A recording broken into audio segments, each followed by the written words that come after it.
Greetings, all. Welcome to LMH Storytime. Today's book, Miss Nelson is Missing, by Harry Allard and James Marshall. The kids in room 207 were misbehaving again.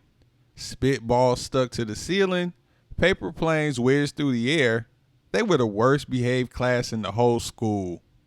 Now settle down, said Miss Nelson in a sweet voice. But the class would not settle down. They whispered and giggled. They squirmed and made faces. They were even rude during story hour. And they always refused to do their lessons. Something will have to be done, said Miss Nelson. The next morning, Miss Nelson did not come to school. Wow, yelled the kids. Now we can really act up. They began to make more spitballs and paper planes. Today, let's just be terrible, they said. Not so fast, hissed an unpleasant voice. A woman in a ugly black dress stood before them. I am your new teacher, Miss Viola Swamp. And she rapped the desk with her ruler. Where's Miss Nelson? Asked the kids. Never mind that, snapped Miss Swamp. Open those arithmetic books. Miss Nelson's kids did as they were told. They could see that Miss Swamp was a real witch. She meant business. Right away, she put them to work. And she loaded them down with homework. We'll have no story hour today, said Miss Swamp. Keep your mouths shut, said Miss Swamp. Sit perfectly still, said Miss Swamp. And if you misbehave, you'll be sorry, said Miss Swamp.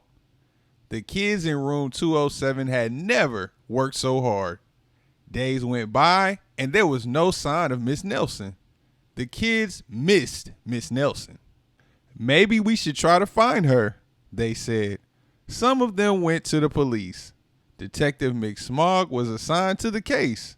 He listened to their story. He scratched his chin. He said.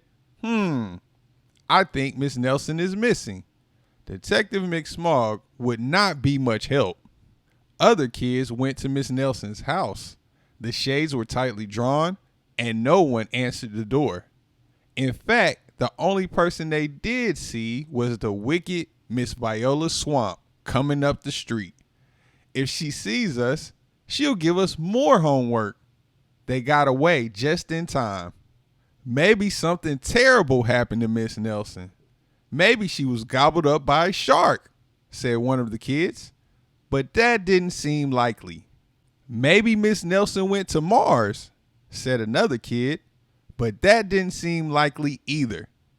I know, exclaimed one know-it-all.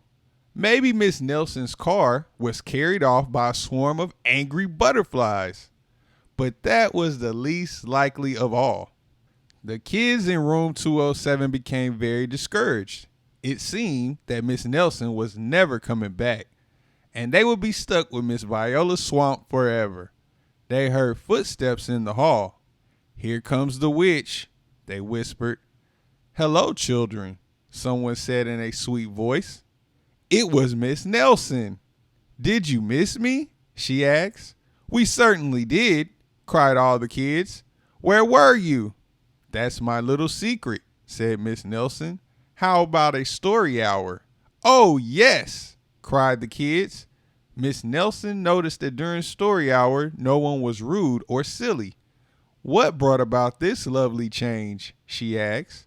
That's our little secret, said the kids. Back home, Miss Nelson took off her coat and hung it in the closet, right next to an ugly black dress. When it was time for bed, she sang a little song. I'll never tell, she said to herself with a smile. P.S. Detective McSmog is working on a new case. He is now looking for Miss Viola Swamp. The end. Thanks for reading. Miss Nelson is Missing with us on LMH Storytime. If you like this story, help our channel grow by hitting the like button, sharing it with a friend, and leaving a comment about this story and other stories you'd like to hear. Don't forget to subscribe and hit the notification bell so you never miss a new story. We'll see you next time. Happy reading.